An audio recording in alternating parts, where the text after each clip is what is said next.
Hello, everyone. Welcome to Alia and Co., the podcast where we talk about complex ideas and we make them simple. We simplify them.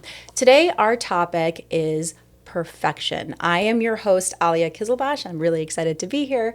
But let's get into perfection. And I'm going to tell a little story about some aspects of that. There was a young 16-year-old. His name was Brendan Dacey. He was arrested. He was a 16-year-old in high school with an IQ of about 70. And he basically confessed to committing murder when he did not. Now, that's an unusual thing. Why would you confess to committing a murder when you didn't actually commit the murder? You know, it's like this weird idea. You wonder. So basically, this poor kid goes to jail for about 10 years. And 10 years later, the judge acquits him because there was no evidence. The thing is, though, why would you confess to something like that?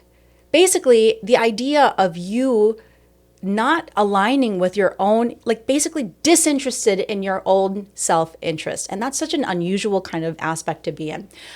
So basically he confesses, but you have to understand the environment around what he was confessing to. You look at the policemen that interrogated him. You know, in the UK, you are not allowed to say false things in order to incriminate a suspect. But in the US here, we have some leaky boundaries. The police they can basically say anything, you know, and this is a 16-year-old. So, you know, 16-year-olds are very susceptible to pressure of many sorts. So you had on the surveillance police officers that were saying that, hey, your friends have confessed.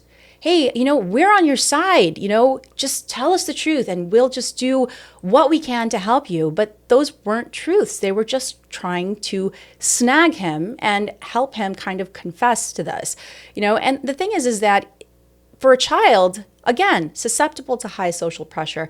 And in this system, you look at it and it is a very adult system and they do not accommodate children. And I'm not blaming the police because later on there were studies that were done where 75% of them, they needed more encouragement and help when it comes to talking to children. So why does someone confess to that? Later, when they looked at the surveillance, they looked at the conversation that he had with his mother, and his mother went into the room and asked him after he confessed, did you do it? And he put his head down in his hands and he said, not really. Not really. They just got into my head. And that's the thing is that, as that is an extreme example, we look at ourselves. Are people getting into our head? Is this society a society where basically we're confused about what's happening at all? You know, I mean, think about social media. If you think about social media, are we doing it for somebody else? Even the way that we are applying for jobs, are we doing that for somebody else or is that because of us? Even you're going to a brunch, if you think about it, the optics of going to a brunch, are you doing it for the people that you're meeting at the brunch or are you doing it for yourself? What is perfection and what is self-interest? So today we are going to discuss exactly that. And we have an amazing, amazing guest. He is the subject matter expert when it comes to marketing and branding. And he is the editor of Fete Lifestyle Magazine, DC Crenshaw. Thank you so much for being here. Thanks for having me. Good to be here. Yeah.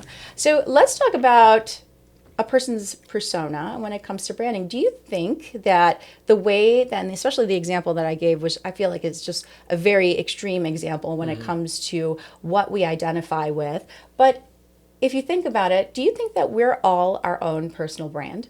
Oh, absolutely. I actually have this conversation with my kids a lot, especially my 16-year-old.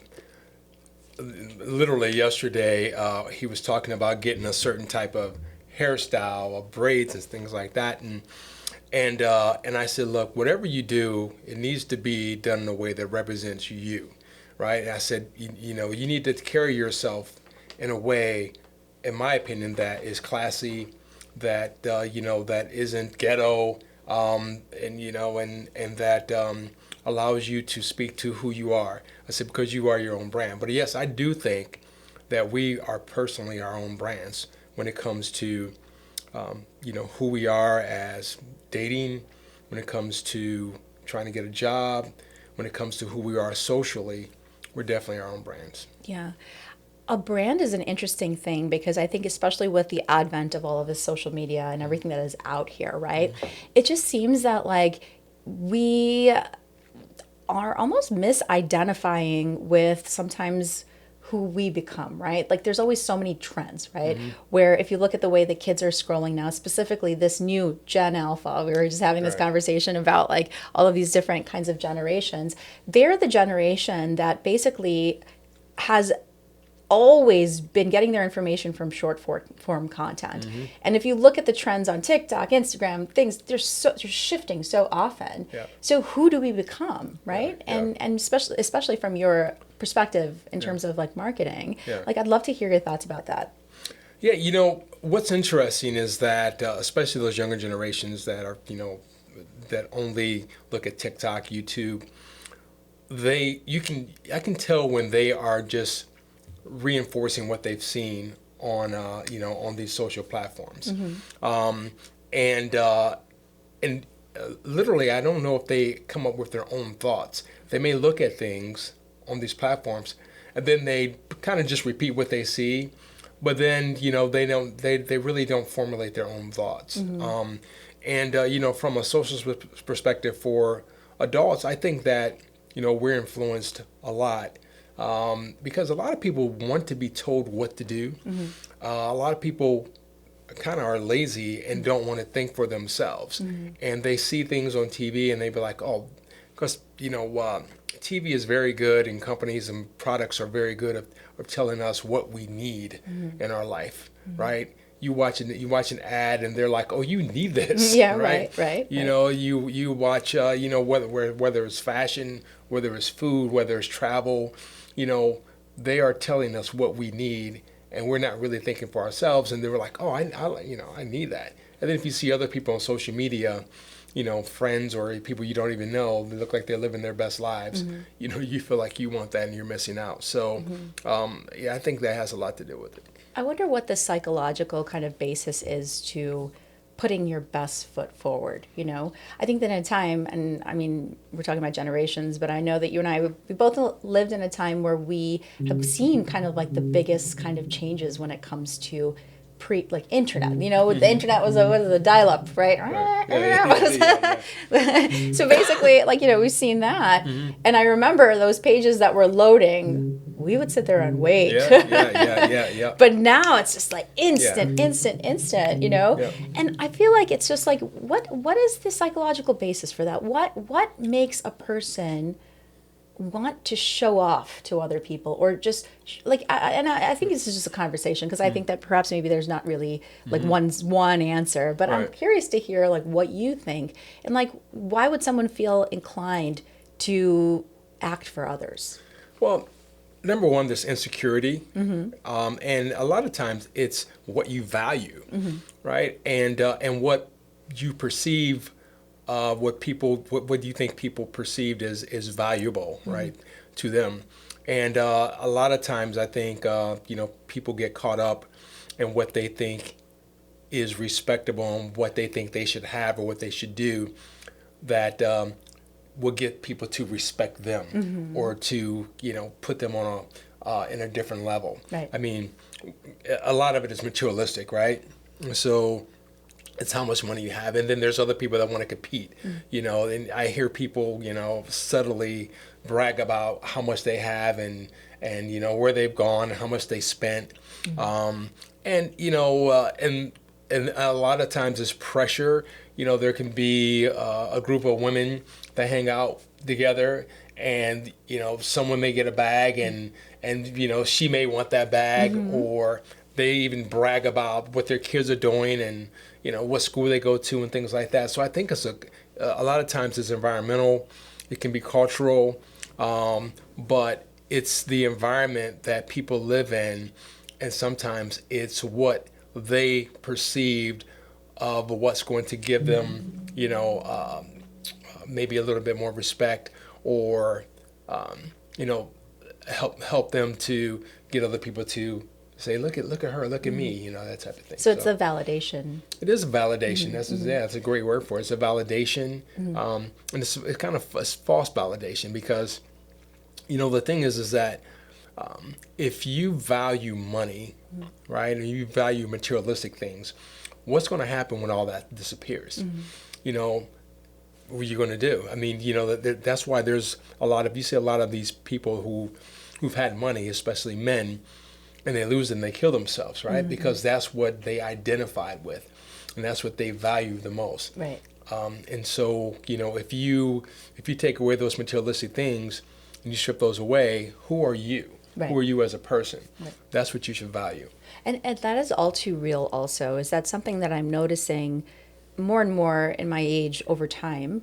Women handle things in a certain way, but I'm also noticing that men, in these environments, like, you know, say you think that everything optically looks great. In the past year, there are 2 men that I know that committed suicide. Yeah. I mean, I was at a business meeting and someone's like, yo, you know, they have a LinkedIn or whatever, but they're not alive, you know? Yeah. And I was like, oh my gosh, like this is just, and what is it, right? Like, do you Yeah. think there's a difference between men and women when it comes to internalizing validation? And I would love to hear from your vantage point as being a male, because I talk a lot about females and, you know, what basically is something that feeds them. Yeah. Where do you I don't know if it's a difference between men and women. I think it's a difference between cultures, and I think it's a difference between with your values, right? Like I said before, I mean, you know, there's a ton of men that you know, that can lose everything, but maybe their identity is not tied up into, you know, what they lost. And I think a lot of men that commit suicide because they lost everything, they feel shameful or they don't want to be looked at in a different way. And so, you know, they felt that maybe they were on this level, and now they may feel like, you know, they're no longer on that level and that they may be looked at differently. Or, you know, they'll be, you know, shunned from their community or something like that. Yeah. So, I mean, I'm sure there's a different, you know, being a male, I mean, I think there's a different aspect that we look at as far as being able to take care of our families and things like that. Right. You want to be able to provide and take care of your family, and if, you know, you're not able to do that, that rubs you a different way. Right. But again, you know, when it comes down to, you know, just not wanting to live anymore because you don't have this, you know, I think that comes from a cultural type of thing and an environment that you grew up in. Right. I think it's your programming, what like, you know, for one to choose one over the other.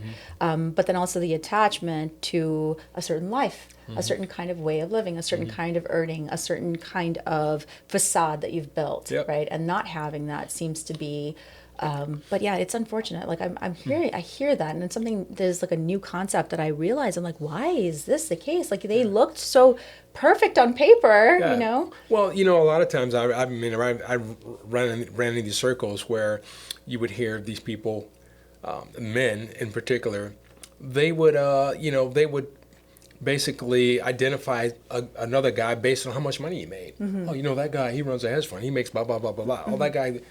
So what? Who cares?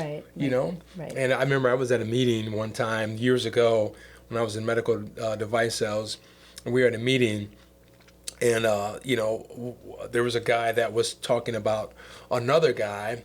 He didn't like him. He was like, I don't know what he's all, you know, he thinks he's all that. I made more money than him last year. I'm like, why does that matter? You know, why does someone's income have to matter about whether or not you like them, or, you know, you're better than them because of that? And so I think it gets tied up in that sometimes, and because I think society, especially here in America, we look at who has the most, and typically we highlight that, especially the media, as far as that's what you should aspire to be like.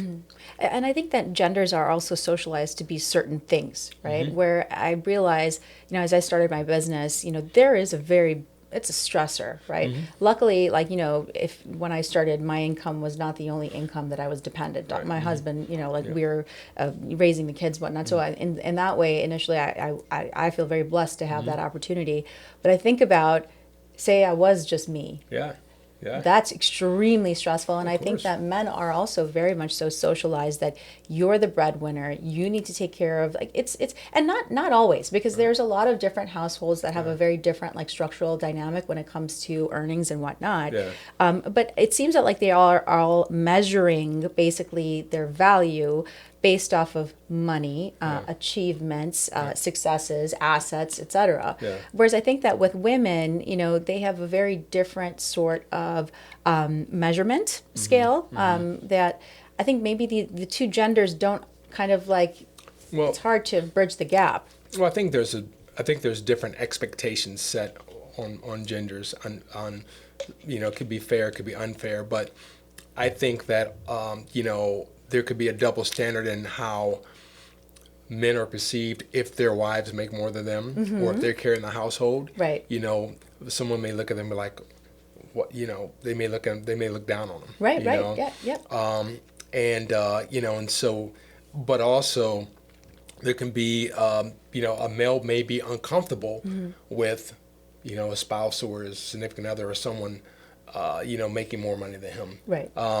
But you know, I think there can be a double standard if, you know, the breadwinner is the woman, the wife, you know, the significant other, and maybe the male is a stay-at-home dad or something like that. And so, you know, but I do think that the expectations society put, I think, has changed a little bit. Right. But I do still think there's some expectations. Oh, he must be the breadwinner, or he should be the breadwinner. Right. Yeah. There's so many things online that you're seeing, the high value man, the alpha man, the sigma man. I don't even like that's like the newest, more of like a gen whatever. I don't know what generation. Right. Not mine. Anyone after it. Right. But like the idea is like, you know, so the alpha male is somebody that's the leader of the pack, right? Whereas now I'm hearing sigma is a man that doesn't even need the pack. You know. Interesting. So it's like, you know, all of these different kinds of like ideas about the male being like highly masculine and he takes care of the, you know, and so in some ways, because I think also with the dating and Tinder and all of that, you know, I was just explaining to somebody who hasn't been in the dating pool where there's a big concept of, for example, people talking to each other for months, and then when they finally decide to meet, somebody just doesn't show up. Yeah. And he found that like, oh my, people do that, That's you know? crazy. And so our society in that way, if you're, you know, kind of reinforcing that over and over again, it becomes very fickle. Yeah. Well, you know, I do think that technology is great, but I do think it's really caused us to become more fickle, because we hide behind screens, we hide behind, you know, cameras, we hide behind social media, and sometimes you don't have to show up, right? Back in the day, you had to show up, Right. And so it's easy. Even now you have to show up. Well, even you now should. you have to show up. You should. But it's easier to not show up and make an excuse, Yeah. you know, and so you know, and you can still advance without having to show up. Where, you know, back in the day, if you didn't, you would miss out. So, yeah. Do you think there's a pressure that people feel to package themselves? I do. I think that people, especially with social media, they look and they see what they think is going to make them successful, and then they try to emulate that. You know, whether it's they have to show that they're attractive and fit, you know, are running these crowds, or, you know, go to the latest and greatest thing out there, you know, see what's trending. I do think people do that for the wrong reasons. You know, when it comes to packaging yourself, it's all about just being you, being authentic. You know, who are you as a person? People used to say, oh, that person has the whole package. And that whole package used to be, maybe they're nice, you know, they're attractive, they're fun, they're smart. You know, things that make you who you are, that's your package. It's not these other, you know, external things that really don't matter, that makes you the whole package. But I do think people assume that you have to have certain things and be the right package. The package is whoever you want you to be. Right. Whoever you want to be. I was reading a book on personal branding. Mm-hmm. From one of these individuals that has, one of the most successful marketing, and you're in that space as well. So, when it comes to personal branding, the biggest thing I hear over and over again is that that authenticity is actually what has people gravitate towards you, rather than just emulating whatever, regurgitating whatever you see. I'd love for you to speak on that and like kind of explain that and. Yeah, authenticity. You hit the nail on the head there. It's all about being authentic. And when I say authentic, I think that word is used a lot, but it really means something, because it's just who you are as a person. Who are you when you meet someone? Who are you, when the cameras aren't there, when the photos aren't there? Do you put on a different face for one person versus another person? Not saying that you can't navigate in different groups, right? Because, I navigate in a lot of different circles. And the way I interact in one circle may be different from the other circle, just because who I'm dealing with. But I'm still who I am, right? I think, I can read through fake folks. I can tell when someone's fake. You can be over zealous, over nice, over complimentary, and then you may go behind someone's back and talk about them, right? Right. But I think people can read through folks, and I think authenticity it kind of relates to people being humble, being modest, being able to be self-deprecating sometimes, but also being confident in who you are, not really worrying about what people think about you. I know that's hard for a lot of women, especially because you talked about, are you showing up for others, right? A lot of women dress for other women, right? When you go to a black tie gala, you don't dress for the guy you're going with. You could a little bit, but more so, you're no. You're right. You're dressing for the person. You're dressing for these other ladies out here. I want them to, and so there's, and that's fine. That's I think that's just part of being, a female. I think we're guys. A guy can go to a black tie gala and see this guy and another guy in the same outfit and go be like, man, you look really good, and they're high-fiving each other. Right. But if a woman sees another woman, it's like, who wore it better? Yeah, exactly.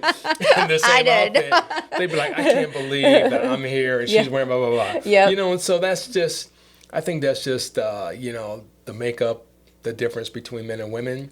But authenticity, as far as who you are, when you strip everything else away, your personality, your character, how you truly interact with folks. Do you really you want people to win, or are you rooting for people to lose? Do you really like meeting new people? Right. I mean, you don't have to like socializing. Right. I mean, not everyone is a networker. Right.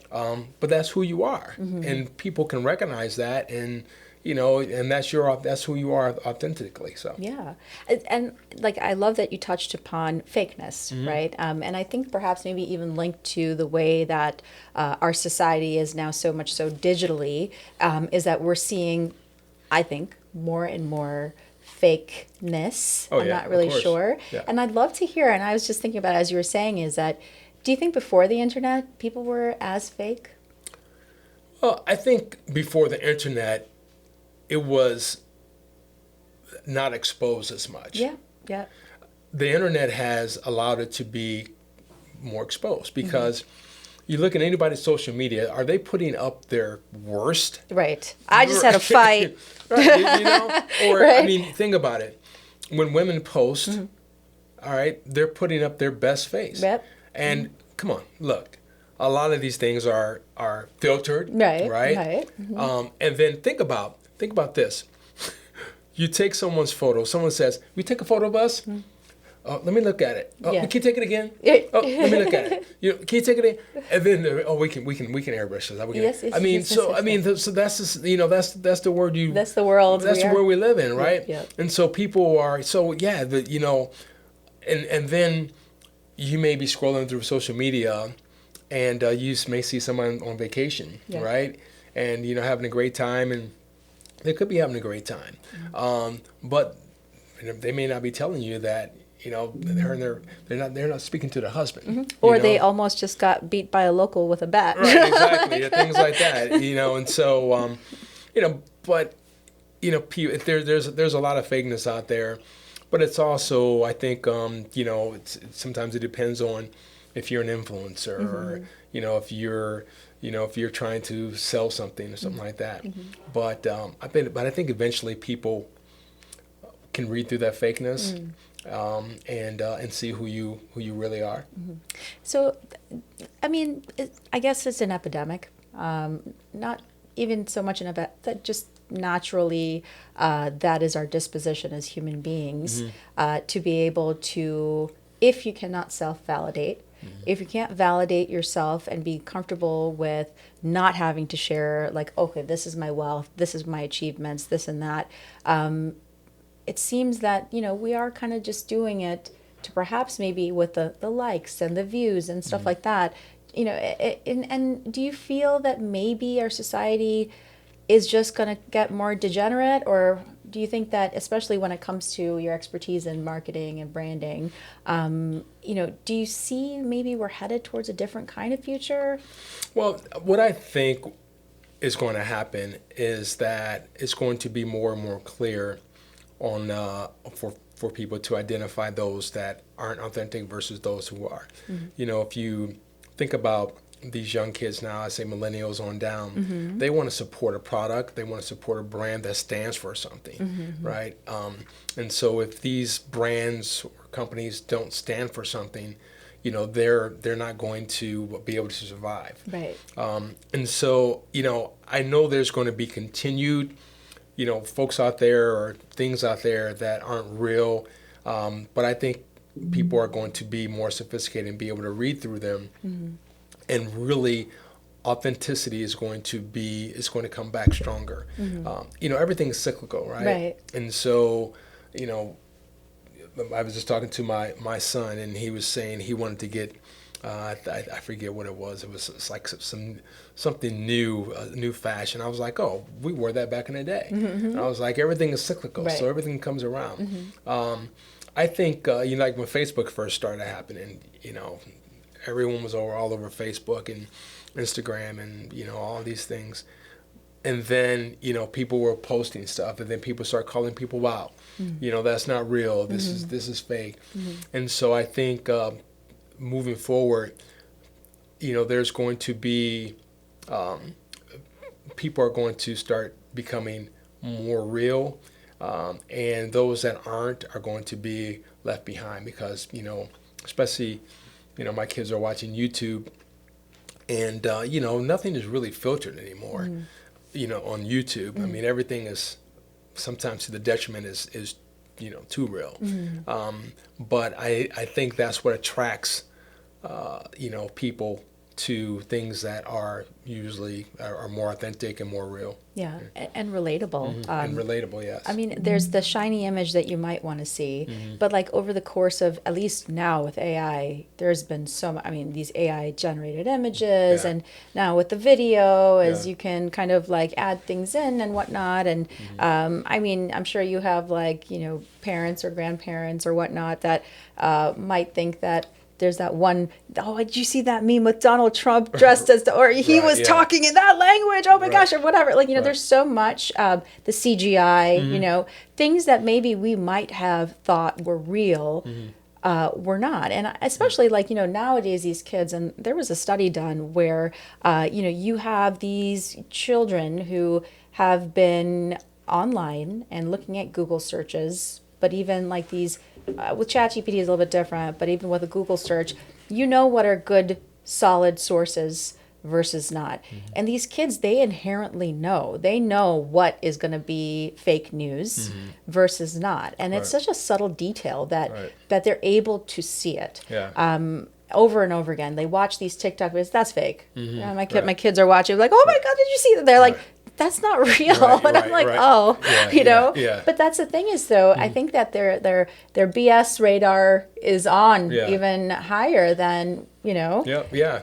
Well, sometimes I still have to tell my kids that what you just showed me, that's not real. No, it is, Dad, it is. I was like, dude, that's fake. Yeah. It's not real, because that can happen. Yeah. And so, but I think we as parents are still going to have to, police our kids and just help them realize. But the sad part is that those that are adults that can't recognize when something is fake, it's not. Yeah. When they're reading something, news, especially political wise. Oh yeah. Oh my gosh, I see Facebook and I see people posting stuff that's just not true. Right. And they don't try to find the facts before they actually repost stuff or before they comment on stuff.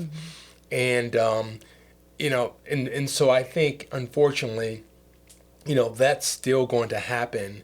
And if you disagree with someone about anything, they're still not going to want to know the truth, right? Yeah. They're still going to argue, even when it's proven wrong. They're still going to say, no, that's fake. That's fake. Right. So yeah, that's become something that, like, especially with all this catfishing and people not being who they're not, and people using these voices and picking up, and pretending their age, and in dangerous ways for children specifically. Yeah. I mean, it is becoming a little bit more of.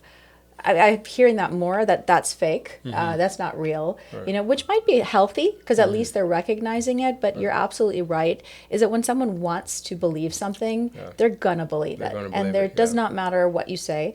We grew up in an age where we only had one news source. Yes, yeah. Yeah. There's a 7 o'clock, Peter Jennings. Yeah. You've been listening to him. That was it, and then it was a PB, whatever, you listen to things where it was like, okay, this is the news. This is what's going on in the world, not local news. This is what's going on. Right. Now there's so many news sources, Right, yeah. but not just like institutional news sources. You have every other person that is basically making a comment.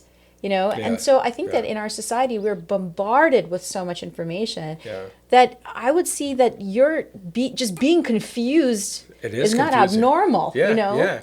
You have to go through, I go to at least 3 different sources before I actually believe something. Like, I may see something on Twitter and I'm like, oh, I got to check this out. And I Google it, and then I Google something else. I mean, but you have to go through, 3 or 4 verified, credible sources before you can see something that is actually real. So, yeah, absolutely. And that's the thing is, though, I mean, for me, I'm a little bit like, I know when people they're like, you didn't even watch the news. Like, I get that, because there's so much news that how much am I going to worry myself with things that might not even be true? Right. So maybe I'm backward, but I get my news third party. Someone tells me. Right. It has to be a physical living person. Did you hear about that? And I'll be like, no. That's funny. And that's when I start searching. Right. But I think that sometimes it's just such an oversaturation with information. Yeah. Some people are really good at sifting through it. This new generation definitely is. So as we're talking about this, the abundance of information, the amount of confusion a person can potentially have, who do we become? And especially putting your marketing and branding hat on, who do we become as a society? Like, where are you seeing these individuals becoming then unique, finding their own personalities, finding their voice, rather than being kind of brainwashed or just being kind of a sponge to all random pieces of information? Yeah, I think branding comes down to who you are as a person. What's your expertise? Right? What do you know? What kind of information, can you provide to someone that they'll say, oh, you know what, DC has done this. He knows what he's talking about. This is who he is. And, I can feel comfortable about providing that type of information because, it's what I know. It's what I do. It's who I am. And so, I think people can sometimes try to brand themselves into what they think they should be instead of who they actually are. And you know yourself better than anyone, right? And so I have a couple of clients, and I'm helping them with their branding strategy. They're CEOs of companies, and I'm like, who are you? What's your message? What's your expertise? If you have a 30-second pitch and someone comes up to you and they say, so, what do you do? Oh, I'm blah, blah, blah. And, I specialize, or I do this, and that, and so it doesn't have to be fancy. It's just relatable. So branding is also about being relatable to folks, and it's so funny. I participated in this workshop, and it was about brand clarity. And people were practicing the 30-second pitch. And they were trying to be so fancy by putting words in, that don't necessarily need to be there. Just talk. What's the simplest way that you can talk to someone about what you do that's relatable, that you don't have to have like a dictionary to look up the word. Yeah. And so, but I think it just goes back to weeding out all the crap around you and just honing in on what you actually do. You can have an ice cream sundae, you can have, whipped cream, bananas and cherries and fudge and all that stuff, but if you take all the away, it's still ice cream, right? And so, what kind of ice cream are you? Right. So, Right. Like the actual foundational, who Exactly. are you as a human being? Yep. That's interesting. So, and I'm hearing over and over again that idea of authenticity. People want to see authentic people, but also it is in most alignment, even from a commercial sense, to highlight that thing that is authentic. So if authenticity is the go-to, it's what people want, it's what companies are branding you as, why are people not being authentic? because they don't know how to, and they're trying to conform to what they think is successful or what's going to make them successful. They'll see someone like Kim Kardashian, and there's girls that are trying to be like Kim Kardashian instead of just being who you are. There's they may see a celebrity, they may see someone like Elon Musk or something like that, and they may think that they have to have that type of brashness or that type of persona in order to get respect. It's just they don't truly understand, and maybe they've never been authentic. Maybe they've always been a follower, and but I think it's what people perceive they have to be in order to be a certain way. Right. So I think that's why a lot of people are not authentic, and a lot of it is just you just don't care what other people think. I've never been one to really give a crap about what people think. Right.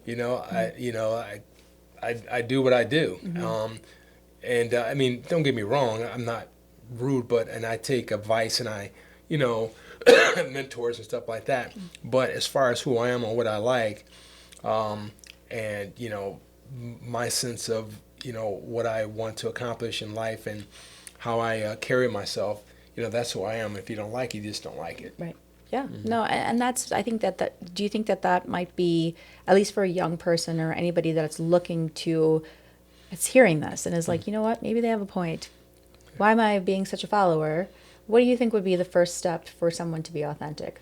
Well, first of all, not everyone are leaders, and it's okay to want to emulate somebody and say, because I remember when I was a young guy just graduating college, and I see someone that was like a businessman, and I'd be like, wow, that guy looks sharp. He looks, I like to, emulate that someday, and that's fine. Right. But it's different when you allow someone to kind of tell you what your personality should be, and your personality is shaped on what you think others want you to be instead of who you actually are. Right. And so, being a follower, following trends, you can follow trends, and that's fashion, that's music, that's but when it starts to change actually who you are, that's when you lose that authenticity. Right. Yeah. And you're right. Emulating somebody, there has to be, like, what do they say? It's like the 5 people that you surround yourself with, by is a good indicator of who you are. Right. And I think that that's certainly important because, yes, we need to know what an achievement looks like. Yeah. But at the same time, want it for yourself, not because you want to be that person, wear their clothes and like Right, be exactly, that, yeah. just like Wear their here, skin, let's yeah. just put on the that Elon Musk suit and Exactly, be, yeah. and while not having any free thought, because not every human being is going to be the same. Mm-hmm. Everybody has different wants and needs, and and so I think that is certainly the case. Mm-hmm. Let's talk about just shifting gears a little bit. Like I know that we've been, and especially with when it comes to women's empowerment, and you're the editor of Fete Life Magazine. So tell us a little bit about that and how kind of you came to this point where you realize that this is something that is missing and this is a need that needs to be addressed. Yeah, when I first started Fete Lifestyle Magazine, I was ending it was a newsletter that I was sending out on a weekly basis or a monthly basis. When I first started the newsletter, like back in 1999, 2000, there weren't a lot of newsletters that were going out. Mm-hmm. But then everybody started having a newsletter, but it wasn't serving a purpose anywhere. So I said I wanted to do something different, and I was like, well, maybe I'll do a digital lifestyle magazine. But I want to do it where I have all female contributors, because at that particular time I used to get a lot of women that came up to me and asking me how to start a blog, asking me how to do different things. They wanted to start a website and things like that, but they just never took the step to do it. Right. And so I've created Fete Lifestyle Magazine as a platform for these women that were really interested in getting their stories out and saying what they had to say, giving them that opportunity to do that within Fete Lifestyle Magazine. And then it just kind of, grew over the last 10 years as far as what it became, and attracted a lot of fabulous contributors like yourself, and it became a true lifestyle magazine where women cover all different types of issues that affect their lifestyle, whether it's fashion, empowerment, family, it can be health, beauty, travel, things like that. But it became this place where women can get a lot of great information that's relatable content that can help improve their lifestyle. Right. And I think that's key. Perhaps this is like the antithesis to the kind of brain rot, where it's like this scrolling. I need to be visually looking like that. This is what I have to look like. And especially in a society where, you have kind of a lot of the plastic surgery and like you can now change your appearance, where there was a time where you were stuck with what you had, right? Like that was it. That's it. That's it, girl. You're done. Right, this is right, you. right. But at the same time, like, so there we have that option as women, but at the same time, it is very subconscious as you're scrolling, the amount.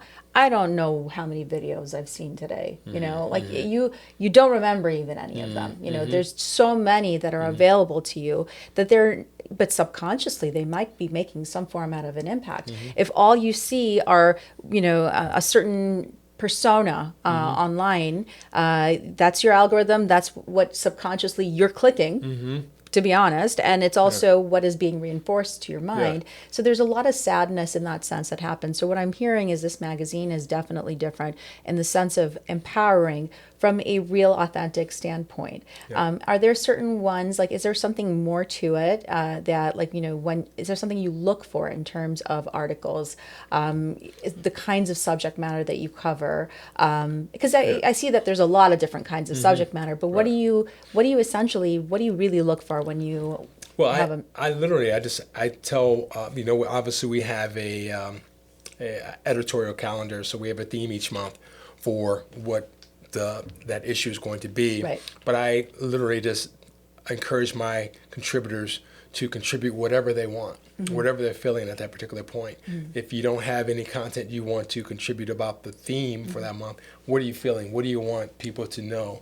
But I ask them to provide, maybe there's a problem out there that you talk about, and then what are some solutions? What are some tips that will help people live their best lifestyle? Right. Whether it's it's a makeup and beauty article where you're telling people how to use sunscreen in order to prevent skin cancer, to understanding how to deal with your family when you're having problems over the holidays and you're having this anxiety of having a family holiday because you're not totally on board with your family, things Right. like that. So just ways to really empower people to take over their lives and their lifestyle, and to providing tips that can help people do that. And especially like from what I'm seeing, I mean, that's in a sense it would be considered long form content, right? Like reading these articles that are substantial articles that have a lot of detailed information. I mean, it's very different when you read a book, right? Someone who's read a book definitely has a more in-depth knowledge than somebody who watched a 30-second video, Right, for yeah. sure. And I don't think that that's going away. I mean, do you think that that's going away? Or No. I mean, as far as people reading books. Well, reading books or even articles, like because Yeah. now with the society of the 30-second, Yeah. there's certain information that you can get in an article Yeah. that provides more of a purpose and has more detail involved, that you could feel a certain, the integration of the amount of information that is there is on a higher scale than would be in a 30-second video. Yeah. Is that the intent with these? Yeah, I don't think the articles are going away. I think people love reading the magazine because, they're not really long articles, but they're long enough where you can get the point about a certain subject. I do think that there is, there's videos that serve a purpose, but again, when you're watching a video, if you click on a video, if it doesn't capture your attention within 3 seconds, you're skipping. It's the hook, Exactly, right? yeah. Right. And the same can be with an article, but I think with an article, there's a headline that really captures, the reader. So, I like to tell my contributors to provide compelling content, but also a eye-catching title can draw people in. And once they start reading the information, it needs to be compelling enough where people feel like they've gotten something from it. Yeah. And I think that that's the case, and hopefully more and more of the younger generation is able to kind of realize that this substantial pieces of information and with the details and also the perspectives, because all of the articles that I see in the magazine are from lived experience, and they're insightful. So I feel as though, so from a marketing and branding perspective, where do you see we're headed? You have all this AI now. I mean, there's just been so much information out there. And I think that we also as human beings are walking brands, right? We're and maybe just for ourselves, but a lot of people also for other people. Sure. What would you say are actionable insights? Like, for example, maybe there are certain things, if you're a young woman, maybe you're in high school or middle school or whatnot, from marketing perspective, I would say is so important because we don't hear this enough. You hear about digital safety and that's one thing, right?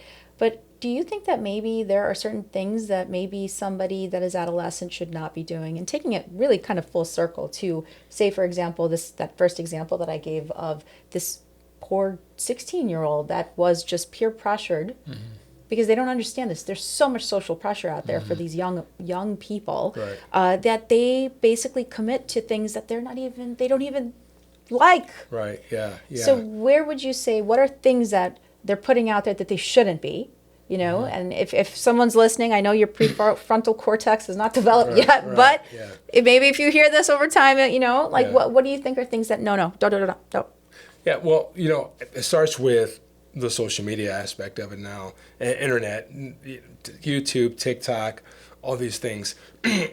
These kids have to be, parents, it's really up to the parents because we have to monitor these things, but the kids have access to all this information, and I tell both of my kids, be careful of what you put out there, be careful of what you interact with, and be careful with what you respond to, but don't be putting anything out there that that you think is cool and follow the trend that can get you into trouble, and don't interact with anyone that you don't know, and don't trust anyone, and always come to us before you do these things. Kids aren't going to always follow those rules. Right. Yeah. Right. But, we built that trust enough for them to talk to us about a lot of things. And there's some things that I hear them watching on YouTube. It's a lot of cussing. I'm like, what are you watching? And then I explain to them, why they shouldn't be watching it, and and why they shouldn't be watching this particular person because of the things they're saying. But kids think it's cool. They think it's cool, and they don't understand the consequences or really how detrimental it could be to them because they're kids. The kids, right. But there's just staying off of social media until a certain point. I think is key. No matter how much they want to get on it, and not following the trends and following in the footsteps of what you think is cool. I think that I would say that's what they need to be careful about. Yeah. Oh, certainly. But I also think that anyone that might have made a mistake, right? It is not too late. Right. Your life is not over. There's much more of your life to live.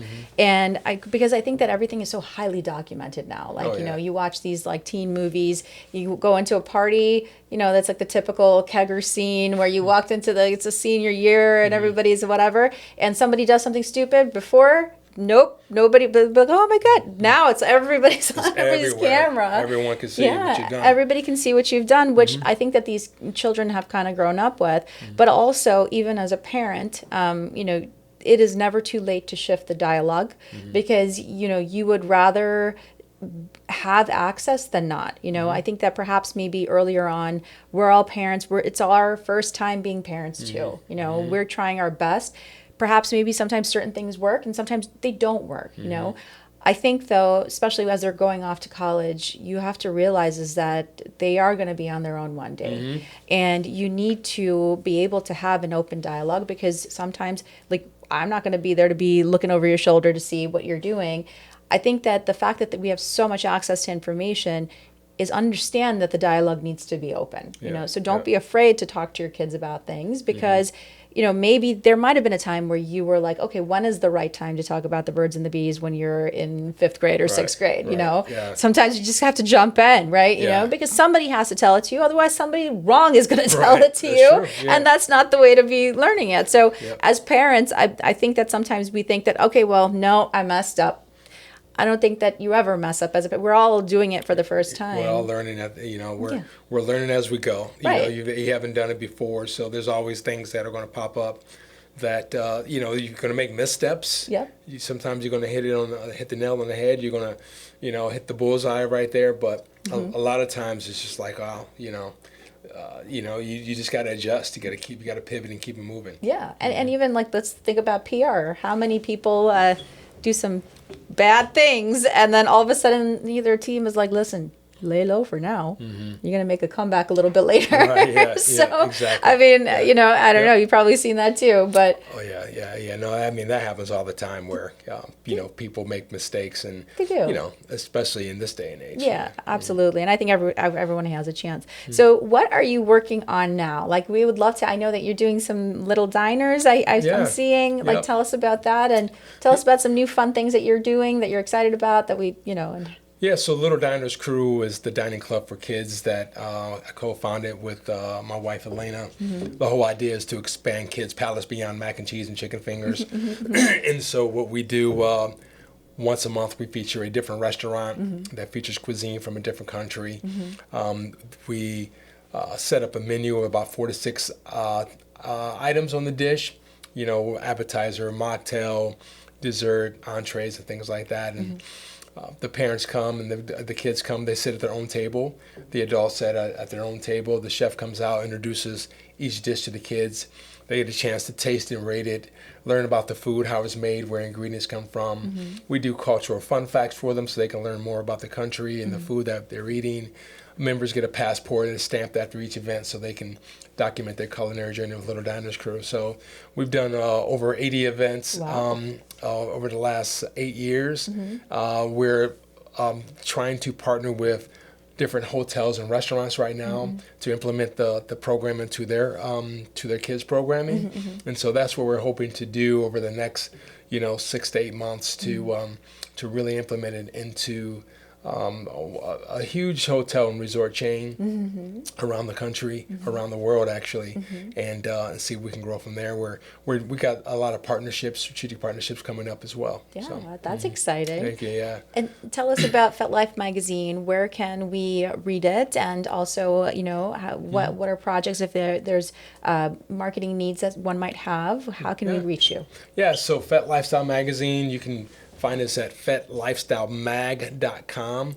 Find us on Instagram at Fete Lifestyle Mag and on Facebook as well. And you can have access to the links there. You can read our articles and keep up with us. And if you need any branding and marketing, I do a lot of branding and marketing for lifestyle brands, for CEOs, for business owners, folks that are really trying to clarify who they are, what they want to become, and how to really grow their personal brand and their presence out there. So Amazing. Yeah. Well, thank you. This has been a very interesting conversation. I think very necessary, specifically because we all have some sort of presence. If it's not online, we have a physical presence, and we have to think about also the optics of that. So I thank you so much for all of your insights. Well, thanks for having me. I appreciate it. This is Yeah. awesome. Yep. Perfect. Thank you so much.